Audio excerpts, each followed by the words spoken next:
హైదరాబాద్లో స్పా సెంటర్ల ముసుగులో జరుగుతున్న అసాంఘిక కార్యకలాపాలపై పోలీసులు ఉక్కుపాదం మోపుతున్నారు.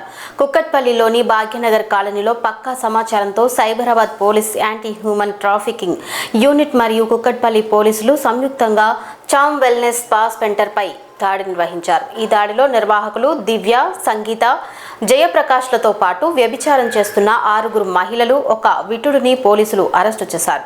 వారి వద్ద నుంచి కాండమ్స్, సెల్ ఫోన్స్ మరియు ఇతర సామాగ్రిని స్వాధీనం చేసుకున్నారు. నిబంధనలకు విరుద్ధంగా పనిచేసే స్పా సెంటర్లపై కఠిన చర్యలు తీసుకుంటామని కుక్కట్పల్లి సర్కిల్ ఇన్స్పెక్టర్ సుబ్బారావు తెలిపారు. నిన్న సాయంత్రం మాకు 7 గంటలకి భాగ్యనగర్ కాలనీలో నుండి ఒక స్పాలో ఇల్లీగల్ యాక్టివిటీస్ నడుతున్న సమాచారం వచ్చింది. ఆ సమాచారం మేరకు anti human trafficking Cyberabad team plus Kukatpally police కంబైన్డ్గా రైడ్ చేయడం జరిగింది. అక్కడికి వెళ్తే చామ్ బ్యూటీ స్పా అని ఒక పేరు ఉంది. దాంట్లోకి వెళ్ళి రైడ్ చేస్తే అందులో ఒక 10 మంది ఉన్నారు. వాళ్ళలో రిసెప్షన్లో ఉన్న 3 ఎంక్వైరీ చేస్తే దివ్య అని ఒక లేడీ తన ఓన్గా స్పా అని పేరుతోటి ఒక సెలూన్లా ఓపెన్ చేసి స్పా పర్మిషన్ తీసుకుని ఆమె కస్టమర్లను తీసుకుని వచ్చి అందరికీ ఆన్లైన్లో కాంటాక్ట్ చేసి వాళ్ళతోటి ఇక్కడికి వచ్చినాక కస్టమర్లతోటి ప్రాస్టిట్యూషన్ చేపిస్తుంది. తీసుకొచ్చిన వాళ్ళందరితో కూడా అన్నీ అక్కడ రైడ్ చేస్తే అక్కడ మాకు అన్ని కండోమ్స్, సెల్ ఫోన్స్ అన్నీ దొరికినాయి.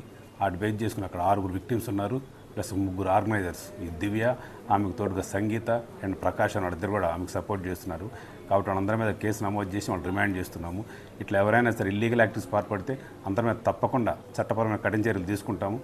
కాబట్టి 3 జైలుకి పంపించేసి ఆ విక్టిమ్స్ 6 కూడా కోర్టు పర్మిషన్ తీసుకుని హోంవర్క్ తరలించడం జరుగుతుంది.